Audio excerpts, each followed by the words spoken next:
네, 이제 본투표가 딱 사흘 앞으로 다가왔습니다. 사전 투표율이 역대 총선 최고치를 기록한 가운데 여야는 남은 기간 유권자 표심 잡기에 사활을 걸었습니다.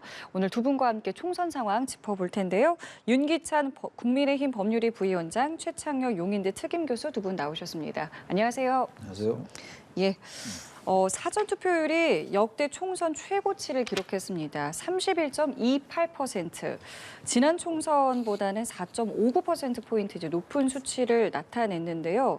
여야의 해석은 좀 다르게 나타나고 있습니다. 일단은 부위원장님께서는 이번 사전 투표율이 높았던 이유 어디에서 좀 찾고 계시는지요? 저는 어쨌든 여야 해석은 사실은 그 데이터 갖고 한 해석은 아닌 것 같고요. 개인적으로 보면 일단 분산 투표의 문화가 정착이 됐다라고 봅니다. 그러니까 사전 투표라는 명칭에 불구하고 나눠서 투표하는 문화가 정착됐다고 보고, 그러나 미리 투표할 정도의 투표자를 결정했다는 거죠. 그러니까 저는 개인적으로 지지층이 결집한 요소도 있지만 전국적 이슈에 민감한 유권자가 투표에 일찍 나섰다라고 볼 여지도 없지 않아 있습니다. 그럼 본인들이 민감해하는 전국적 이슈가 뭐 후보자들의 막말 논란인지 또는 여러 가지 뭐 부동산 불법 대출 논란인지 정권 심판 논란인지에 따라서 여야의 유불리가 가려지겠죠. 이것은 아직까지 모르겠지만 저는 개인적으로 정권 심판에 대한 여러 가지 이슈는 이전에 논란된 지가 오래됐기 때문에 개인적으로 이렇게 앞서 투표에 나선 유권자들의 표심을 잡은 것은 아마 후보자들의 논란이 더 크지 않을까, 뭐 개인적으로 그렇게 생각하고 있습니다. 교수님 생각은 어떠세요? 분산 투표의 효과가 있을 겁니다, 아마. 그리고 이제 사전 투표가 워낙 정착이 돼가는 그런 문화예요. 예. 왜냐하면 또 이 사전 투표는 전국 어디서나 할 수가 있잖아요. 그쵸. 근데 이제 본 투표는 자신이 사는 지역에서만 할 수 있는. 따라서 이제 분산 투표란 말은 이제 편의성이라는 측면에서 볼 때 사전 투표하자 이런 분위기가 많아졌어요. 이제는 그 어느 쪽이 응집하고 결집한 뭐 이런 측면보다도 일단 그래서 분산 투표 그리고 그다음에 투표의 편의성 이런 것들이 크다고 보고, 또 하나는 보수층 일각에서 왜 부정 투표에 대한 염려가 없지 않았어요. 특히 사전 투표에 대해서 불신이 없지 않았는데 그 부분도 많이 해소가 된 것 같습니다. 그러다 보니까 이제 그런 부분이 같이 맞물리면서 투표율이 높아진 것 같은데, 이제 투표율이 생각보다 꽤 높아요. 네. 30%를 넘었으니까 역대 총선에서는 제일 높은 겁니다. 지금 이제 지난 대선까지 합치면 두 번째인데, 저는 이 부분은 어쨌든 양쪽의 이번 선거가 특별한 어떤 정책 이슈나 메가 이슈가 별로 없는 편이에요. 그리고 양대 진영이 아주 그 징후의 언어라든지 이런 것들을 많이 쏟아내고 있는 상황이라서 아주 혐오의 정치가 아주 극단화된 선거 과정 같아요, 이번 선거가.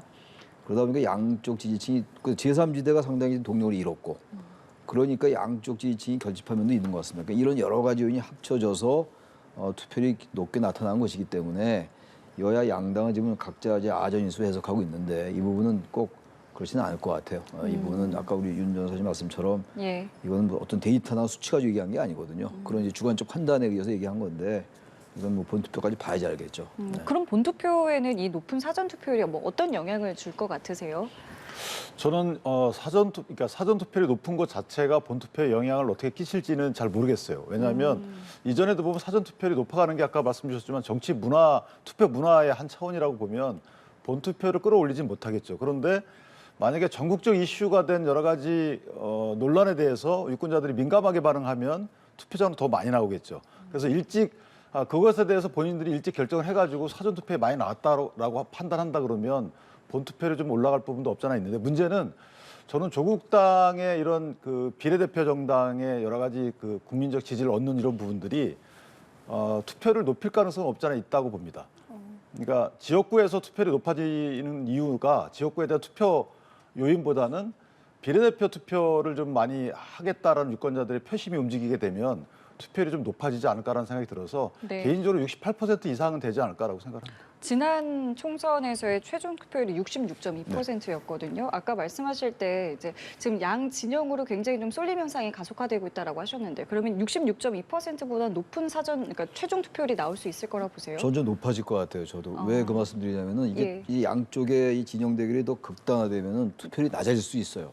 혐오 정치에 대한 어떤 그 깊이 실망감, 같은 걸까요? 좌절, 깊이 이런 것 때문에 예. 그럴 수 있는데, 이번은 그것보다는 이 제3지대가 워낙 이제 무력해졌단 말이죠. 조국 혁신당은 제3지대라고 보기 어려운 것 같아요, 저는. 왜냐하면 이건 제3지대라면 양쪽 정당이 치우치지 않은 정당이라 해야 되는데 조국혁신당 민주당이 찍어라라고 얘기하는 거 아니에요? 지역구를.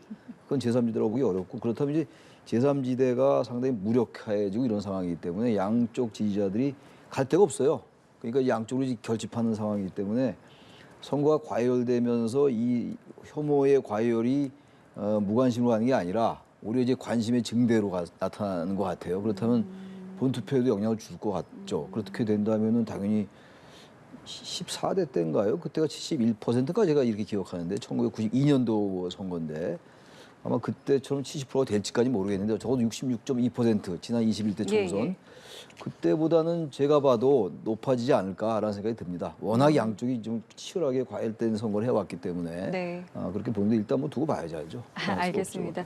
자, 어쨌든 사전 투표율이 상당히 높게 나왔고 본 투표는 이제 3일 남았습니다. 오늘이 일요일이니까요. 월, 화, 수 이제 3일 남았는데 이제 앞으로 남은 이 기간 동안에 각 당의 대표들은 어디를 가서 어떤 메시지를 내느냐 이 부분도 상당히 좀 주목받고 있습니다. 일단 한동훈 비대위원장 같은 경우는 충청 지역을 찾았습니다. 그리고 국민의 미래 이뇨한 선대위원장은 부울경으로 갔고요. 어떤 의미라고 좀 보면 되겠습니까? 저는 충청 지역은 28석 중에 지난 총선에 저희가 8석을 얻어왔거든요.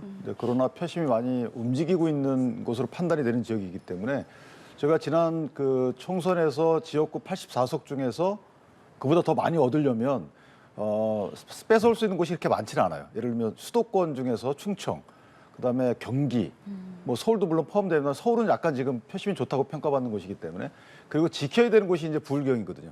그런 차원에서 아마 그 양대 정당은 다르지만 어쨌든 선대위원장이 각기 행보를 한 것 같고 특히나 부울경 같은 경우에는 저는 개인적으로 지켜야 되는 의석수도 있지만 비례대표 표심이 많이 움직여야 되는 곳이라고 생각을 합니다. 그러니까 투표율이 더 높아져야 되는 곳이죠. 그러니까 지역구와 비례대표를 같이 투표하기 때문에 사실 지역구 투표율이 높아지려면 또 비례가 높아져야 되는 것이고 마찬가지로 국민의 미래가 조금 더 의석을 많이 얻으려고 그러면 지역구 투표하기 싫은 이런 표심을 움직여줘야 되거든요. 그런 차원에서 보면 부울경으로 이뇨한 위원장이 가는 것은 스스로 국민의 미래가 현재 국민께 어느 정도 홍보가 덜 돼 있다고 판단한 것 같아요. 특히나 이전 총선과 비교해서 비례 투표의 경우에는 저희가 의석수가 줄 수밖에 없는 상황이거든요. 이전처럼 캡이 쓰여지지 않은 상태이기 때문에 46석 전부를 대상으로 해서 여러 비례정당들이 나누어 가져야 되는 상황이기 때문에 그렇다면 조금 더 홍보를 많이 해서 국내 미래가 의석수를 많이 얻도록 하는 그런 행보 차원이라고 저는 해석을 하고 있습니다. 예.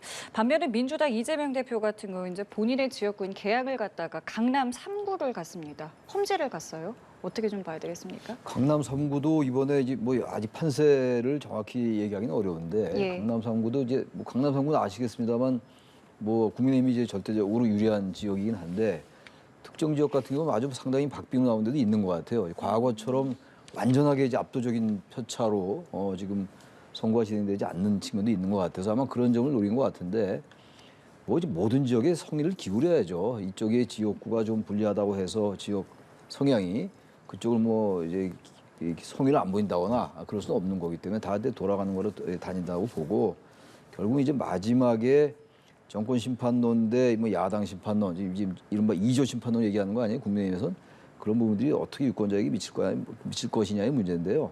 이미 다 표는 정해져 있을 거예요. 더 이상 이제는 변수도 별로 없는 것 같고 단지 야당 후보들 몇 명의 이제 그 과거 발언 이런 것들 부동산 대출 관련 이런 부분들이 이제 막판 표심에 지금 나타나지 않잖아요. 지금 이제 뭐 여론조사 공표를 못 하니까 그런 부분이 어떻게 이제 작용할지 이건 아무도 모르는 겁니다. 이제는 어차피 3일 남았으니까 최선을 다하는 수밖에 없죠. 네. 각 지역에 뭐 최선을 다해서 대표들이 설득하는 수밖에 없을 겁니다. 그런 차이라고 좀 봐요. 네. 그러니까 뭐 최선을 다하는 수밖에 없다. 사실은 3일이 남았기 때문에 지역구에 굉장히 이제 선거 유세를 하기에도 바쁜 시간인데 국민의힘의 권성동 의원 같은 경우 서울에서 기자회견을 자처했습니다. 내용을 보면은 야당에 대해서 굉장히 강하게 비판하는 내용도 있었고요. 정부 여당에 이제 부족한 점이 있었다면서 견제와 균형을 위해서라도 투표를 해달라라면서 지지를 좀 호소하는 모습이었고요.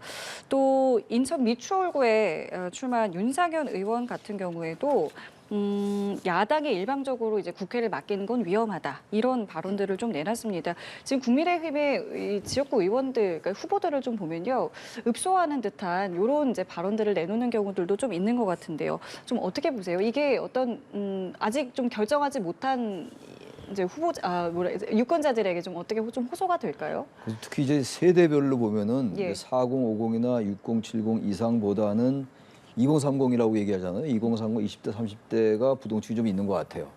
아직 근데 그럼 거의 다 전 그나마도 다 정해졌다고 보는데 마지막에 이제 호소를 하는 거죠. 낮은 자세로 이제 그 유권자에게 다가가는 건데 여권이 좀 전략적으로 일찌감치 좀 이런 전략을 썼으면 어땠을까 하는 생각이 들어요. 그러니까 다시 말해서 무조건 표를 달라 이게 아니라 무조건 흡수하는 게 아니고 그동안 여러 가지 무능과 독선과 오만이 있었지만 지금 임기가 3년이나 남았기 때문에 만약에 지금 야권이 주장하는 것처럼 뭐 150, 160석 이상 180석이 나오면 이게 정권은 지금 윤석열 정권인데 할 수 있는 게 아무것도 없다. 그리고 심하면 200석까지는 전혀 말이 안 되는 거긴 합니다만 그 대통령의 거부권은 무력화될 수 있는 이런 상황이기 때문에 이걸 우리에게 어쨌든 힘을 다 이런 식으로 갔었어야 돼요 처음부터. 근데 너무 이제 야당 심판론을 얘기했는데 이게 별로 안 맥혔던 것 같습니다. 아직 뭐 결과는 알 수 없습니다만. 예. 그래서 이제 권선동 의원이 이제 힘을 달라는 거예요. 그래서 여기 여당이 비워도 야당에게 일방적으로 국회를 맡기는 게 위험하다는 게 이런 의미거든요. 제가 말씀드린 그런 의미라고 좀 보고 있는데 그래서 마지막에 이게 아직 표심을 정하지 않은 유권자가 얼마나 호소력이 있는지 모르겠어요. 그러나 어쨌든 이 부분도 충분히 얘기를 해야죠. 며칠 사이에 또 몇 표가 또 왔다 갔다 하는 박빙 지역 같은 경우도 알 수 없죠. 특히 수도권 같은 경우, 서울 같은 지역에서는 이나마도 최선을 다해서 유권자들에게 그동안 잘못했으나 우리가 집권 세력이니까 뭐 1년 정도 남은 거라면 그렇게 안 해도 되지만 3년 남은 정권이니 좀 일을 하게 해달라 이렇게 읍수하는 것 같아요. 예. 좀 일찍 했으면 어땠을까라는 말씀을 하셨습니다. 그래서 뭐 저도 동의하는 부분이 없잖아 있어요. 그러니까 저희가 캐치프레이즈, 그러니까 선거 그 전략이 약간 보충해서 저 두 의원이 얘기를 하신 것 같은데 선거 전략이 조금 더 선명했으면 어떨까라는 생각을 하신 것 같아요. 예를 들면 지금 이제 야당 심판이라고 저희가 표현하지만 야당이 하고 있는 대통령 심판. 그러니까 사실 심판할 때가 아직 안 된 거거든요. 오히려 국회의원 선거의 본질을 생각한다 그러면 국회의원들을 심판해야 되는 거죠. 국회가 어떻게 해왔는지에 대해서 국민적 평가를 해야 되는 것이죠. 그러나 대통령의 국정에 대해서 만약에 평가한다면 이거 심판이 아니고 중간평가 정도 됩니다. 그러니까 중간평가를 하게 되면 앞으로 3년 임기가 남았는데 중간평가에서 탄핵할 수 있는 의석수를 몰아줄 수는 없는 거잖아요. 중간평가 하라고 또는 뭐 그 일반적으로 패스트트랙 할 수 있는 정도의 의석을 몰아줘도 안 되는 거잖아요. 이런 식의 구체적인 아마 해법을 얘기하신 것 같고 예를 들면 120석 이하로 국민의힘이 얻게 되면 패스트트랙을 막을 수가 없어요. 그럼 이전에 야당이 했던 패스트트랙의 법안 내용을 보면 사실 국민 대다수를 위한 법안이 아니거든요. 뭐 검찰개혁이라고 우려는 합니다만은 특정 권력층의 수사를 막기 위한 여러 가지 법안을 만들거나 심지어는 이재명 대표가 재판받고 있는 이런 공직선거법에 대해서 무력화하는 법안을 내거나 이런 식으로 국민 복지에는 상관없는 법안들을 위주로 냈단 말이죠. 그렇다면 이런 패스트트랙에 할 이유가 뭐가 있느냐. 그렇게 밀어붙이는 의회 독주를 막으려면 국민의힘에게 일정 의석수를 줘야 된다는 것이고 이번 선거의 본질은 사실은 국회에 대해서 잘했느냐 못했느냐에 대한 국민적 평가 심판인 것이지 대통령에 대해서 심판의 의미는 부수적인 겁니다. 대통령에게 메시지를 내고 싶어 하시겠죠, 국민들께서는. 그런 메시지라는 것은 여론조사상으로도 나오지만 사실은 만약에 이번 선거를 통해서 내시고자 한다 그러면 이거는 평가의 성격으로 어느 정도 의석수에서 국민들이 메시지를 줄 수는 있지만 이게 200석이 넘게 되면요. 이것은 중간 평가가 아니고 사실 대통령이 국정을 할 수 없는 지경에 이르는 거기 때문에 거기에 대한 메시지를 아마 권성동 의원 등이 낸 것 같습니다. 근데 민주당에서는 그러니까 이재명 대표 같은 경우는 회초리를 들어서 안 되면 권력을 뺏어야 된다라고 강하게 지금 발언을 하고 있어요. 그러니까 이번에는 회초리를 들 타이밍인 것이죠. 권력을 뺏을 의석수를 주면 안 되는 거잖아요, 지금. 예를 들면 그리고 회초리라는 것은 정서적으로 대통령에 대해서 대통령의 국정 운영 태도에 대해서 국민들께서 여러 가지 부족한 면이 있다고 평가하실 수 있죠. 그런데 대통령의 의미는 뭐냐면 정책을 펴는 거잖아요. 그 정책이 어떤 것이 어떻게 잘못됐는지에 대해서 이재명 대표께서 명확히 매번 그렇게 지적을 하지 않으십니다. 그냥 국민적 정서에 기대서 사실 물가가 어렵고 살기가 어렵고 경제가 어려우면 대통령을 원망하게 돼 있죠. 정부를 원망하게 돼 있습니다. 이런 국민적 정서에 기대서 국회의원에 대한 선거를 이렇게 해달라 저렇게 해달라 하고 계신 거거든요. 그러면 안 되는 것이고 대통령이 정부가 한 정책 중에 뭐가 잘못됐는지 어떤 것이 문제인지 이런 것들을 명확히 적시한 다음에 이렇기 때문에 이래도 대통령이 정책을 안 바꾼다. 그러면 회초리 이상을 들어야 되겠죠. 그래서 대통령이 하고 있는 정책 중에 뭐가 그렇게 국민적 복지에 어긋나는데 안 바꾸고 있는지에 대해서 그걸 명확히 적시하면서 국민께 호소를 해야 되는 게 아닌가. 저는 그렇게 생각합니다. 예, 이런 발언들에 대해서는 어떻게 생각하세요? 근데 어쨌든 뭐 선거라는 게 이제 임기가 2년째 3년 차에 치러지는 예, 선거란 말이죠. 그러니까 중간 평가의 성격이 부여될 수밖에 없을 거예요. 정권 심판원이라는 게. 근데 과거 역대 선거를 쭉 보면 여당이 패배한 적이 2번밖에 없어요. 그 중간 평가론이라고 얘기하고 정권 심판론이 항상 이제 있긴 있습니다만 선거에서 의외로 저기 다 여당이 이겼다고요. 그 얘기는 다시 말하면 그 이유가 있었어요. 쭉 보니까 여당이 2번밖에 안 진 이유는 여당이 그 당시에 정권과 상당히 차별화했었더라고요. 박근혜 비대위원장 때 2012년도 선거도 그랬고 2008년도 선거도 그랬고 대체로 여권이 이긴 이유가 그런 이유였거든요. 여당이나 그때 정권이 잘해서 이긴 게 아니고 여당이 이긴 건 어쨌든 선거에 나온 그 여당이 정권과 좀 차별화를 어느 정도 했던 것 이런 것들이 좀 주요했던 것 같아요. 결과론적인 분석입니다. 근데 이번에 한동훈 위원장이 거기서 상당한 그 갈등을 겪었던 거고 처음에 왜 그 김건희 여사 뭐 명품백 이런 것들에 대해서 얘기를 했었잖아요. 근데 그게 무슨 뭐 한동훈 위원장 사퇴 얘기가 나오고 이러면서 뭐 당정 갈등 이런 쪽으로 쭉 가니까 이제 자세를 낮추고 이렇게 됐단 말이죠. 그리고 난 다음에 또 4월 1일 날 윤석열 대통령의 그 의정 갈등에 관련된 담화도 그랬고 말이죠. 뭐 아직 뭐 최종 결과는 알 수 없습니다만 정말 좀 이런 것들이 유권자들에게 볼 때는 대통령의 어떤 뭐 불통의 이미지라고 흔히들 얘기하는 뭐 그런 것들이 자꾸 상기됐던 것 같아요. 그러다 보니까 중간 평가다 정권 심판원이 아니다 뭐 맞다라는 차원을 떠나서 그게 현실 정치로 다가왔어요. 야당은 야당대로 사실은 뭔가 대안을 내놓는 대안 야당의 모습을 보였어야 했는데 그렇지 못했어요. 이번에 야당 여당 똑같이. 그럼에도 불구하고 유권자들 머릿속에는 대체로 중도층 머릿속에는 야당에 대한 심판보다는 현재 권력이 뭔가 이러이러한 게 문제가 있구나라는 게 각인됐던 것 같아요. 그런 각인시킬 수 있는 몇 번의 각인을 그런 것들 이제 완화시킬 수 있는 기회가 몇 번 있었는데 그 부분을 여권이 놓친 게 아니냐 좀 그런 생각이 들어요. 전체적인 걸로 볼 때 물론 제가 다시 말씀드립니다만 선거 결과는 알 수 없어요. 그렇죠. 국민의 표심이라는 게 예. 예측과 틀린 경우가 꽤 많긴 많았습니다. 그래서 알 수는 없습니다. 저거 지금의 판세는 그렇다는 얘기예요.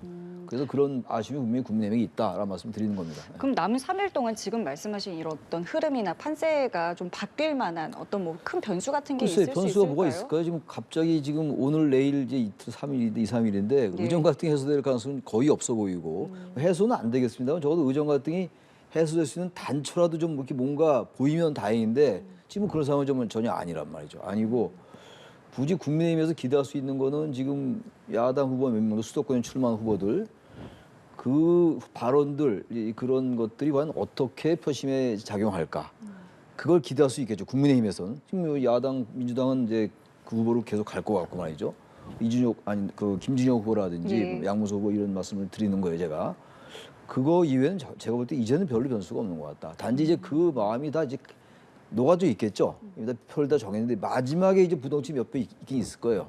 그런 부분들이 이제 몇백 표 차로 갈리는 지역에서는 아직도 알 수 없는 상황이긴 합니다. 대체적으로 마음은 다 정했을 겁니다.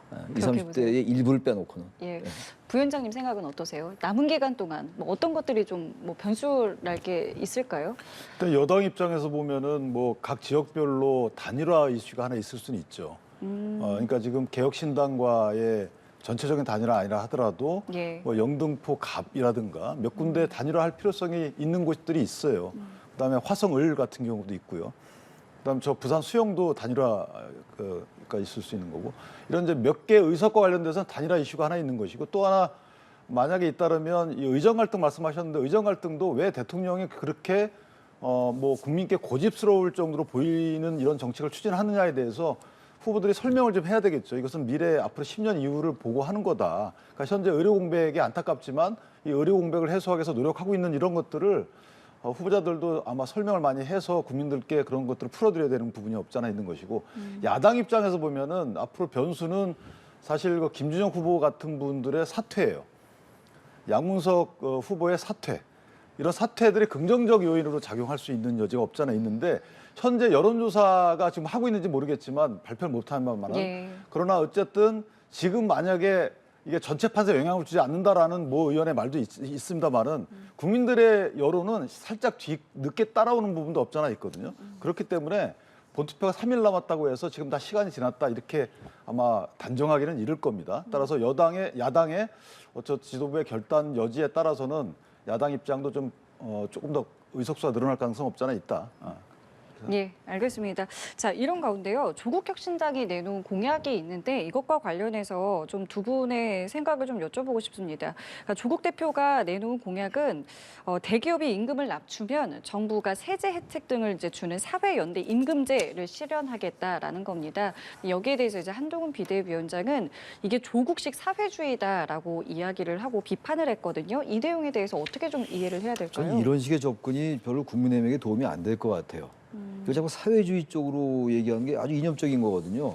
이제 우리나라 대기업과 중소기업의 그 임금차가 너무 커요. 그러니까 이 선거 과정에서 항상 이런 게 논쟁이 돼야 돼요. 저는 이런 것들은 이런 부분 상당히 의미가 있다고 생각합니다. 이런 조국 혁신당이 이런 공약을 내놓고 여기 대해서 국민의힘이 또 나름의 생각을 내놓는 거 이건 논쟁의 정책과 문차원이니까 관련한 이야기요. 여기 대해서 예. 찬성하는 유권자도 있을 것이고 반대하는 유권자도 있어요. 단지 근데 이거를 사회주의 이런 단어 쓰는 건 좀 맞지 않다고 생각해요. 이 사회주의라는 단어 이런 부분들은 소셜리즘이라는 게 전혀 부정적인 게 아니라 하더라도 한국 정치에서의 소셜리즘에 이 S자 들어가는 단어들 이게 대단히 민감하거든요. 아직도 우리나라는. 그러니까 이런 단어보다는 그냥 조국식 이게 오히려 성장을 저해한다든지 성장 논리를 떨어뜨리냐 이렇게 표현을 해야지 이제 사회주의 이런 식으로 자꾸 이념적인 색깔론을 연상케 하는 이런 단어가 좀 오히려 중도층한테 거부감을 줄 수 있다고요. 너무 경직돼 보이는 거거든요. 이건 충분히 논쟁할 수 있어요. 저는 개인적으로 여기든 찬성하는 편이에요. 대기업과 중소기업 임금교차 주기위해서 뭔가 해라. 이런 건 저는 찬성하는 편이죠. 개인적인 거고 여기에 대한 찬반이 있는 겁니다. 여기에 대해서 거기에 대해서 얘기를 해야지 사회주의 한다 이렇게 얘기하는 건 또다시 색깔론의 얘기가 될 수 있기 때문에 특히 2030은 이념형에 대해서 대단히 부정적이에요. 이념적으로 접근한 것에 대해서 이렇게 자꾸 접근하는 게 여당의 좀 경직성을 보여주는 게 아닌가라는 생각이 들어요. 예. 가뜩이나 선거도 판세가 어렵다고 그러는데 저는 이런 점은 전략적으로서 그렇게 탁월한 선택은 아닌 것 같다. 국민의힘의 대응이 말이죠. 예. 그런 생각이 듭니다. 이 지적에 대해서 어떻게 좀 생각하세요? 뭐 저도 동의합니다. 근데 조국 대표의 저 말은 진정성이 없어 보여요. 그러니까 국민의 삶을 높인다라는 목적하에 저런 정책을 내겠다라고 말씀하시는데 그런 진정성이 느껴지지 않는다는 거죠.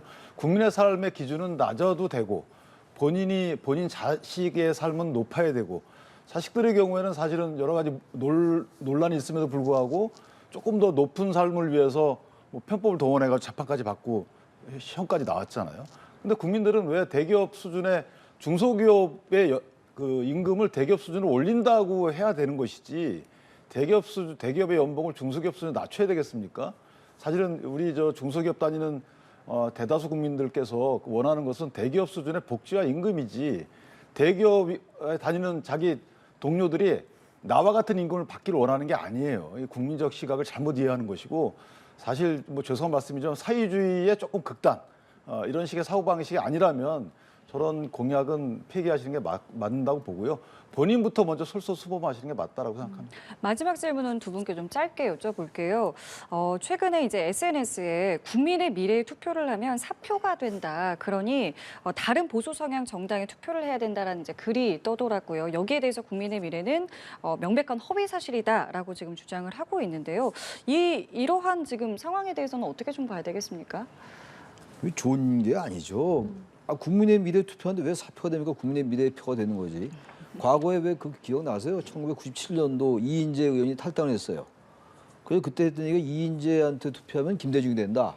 그런 얘기 했는데 그 이인재 의원이 했던 얘기가 뭔지 아세요? 이인재 후보가 이인재한테 하면 이인재가 된다. 그런 얘기 기억하실지 모르겠는데 제가 갑자기 그 생각이 떠오르는데 국민의 미래에 투표하면 국민의 표가 되는 거죠. 국민 미래에다가. 저는 그래서 이런 것들이 지금 선거가 막바지에 오니까 자꾸 이제 상대방 표를 내가 표를 갖고 오는 게 아니라 상대 쪽의 표가 안 가게 하는 거. 조금 더 이제 논리를 연장하면 반사 이익에 기대는 정치하고 비슷한 거예요. 이런 거는 이런 부분도 다 심판 받을 겁니다. 제가 볼 때 우리나라 유권자들이 똑똑해요, 굉장히. 정치인들이 그렇게 유권자들을 가볍게 볼지 모르겠습니다만 이런 발언 해가지고 표를 얻을 생각하면 안 된다. 저는 그 말씀만 드리고 싶습니다. 예. 근데 저 부분은 사실은 명백히 허위죠. 왜냐하면 물론 이제 국민의 미래가 전체 유효 투표수의 3% 이하를 얻으면 사표가 돼요. 그런데 전체 유효 투표수 3% 이하를 얻을 가능성은 사실상 제로잖아요. 뭐 수치상은 있을 수 있지만 현실적으로 불가능합니다. 그렇기 때문에 사표가 된다는 것은 사실과 다르고요. 오히려 군소정당 입장에서 보면 비례정당으로 등록을 했지만 전체 유효 투표수의 3% 이하를 받게 되면 그건 사표가 될 수 있습니다. 그래서 그런 주장은 가능하겠죠. 오히려 국민의 미래에서 다른 정당을 상대로 해서 이 정당이 사표될 가능성이 있다. 이거는 뭐 허위 사실이 아닐 수 있어요. 지지율로 따지자면 현재 입장에서 보면. 그런데 국민의 미래를 상대로 해서 그렇게 얘기하는 것은 명백히 허위 사실입니다. 이것은 아마 의석수를 탐내는 다른 정치 세력의 얘기라고 보여지고요. 또 하나는 비례정당의 경우에는 이게 캡이 없기 때문에 무한 비례입니다. 그러니까 얻는 득표 총 투표수대로 비례해가지고 의석수를 얻는 거기 때문에 이게 한계가 없거든요. 따라서 저 부분은 명백히 사실과 다르다라고 유권자들께서 인식하셔도 무방하다고 봅니다. 예, 알겠습니다. 오늘 저희 두 분 말씀은 여기까지 함께하겠습니다. 지금까지 윤기찬 국민의힘 법률위 부위원장, 최창렬 용인대 특임교수와 함께했습니다. 두 분 감사합니다.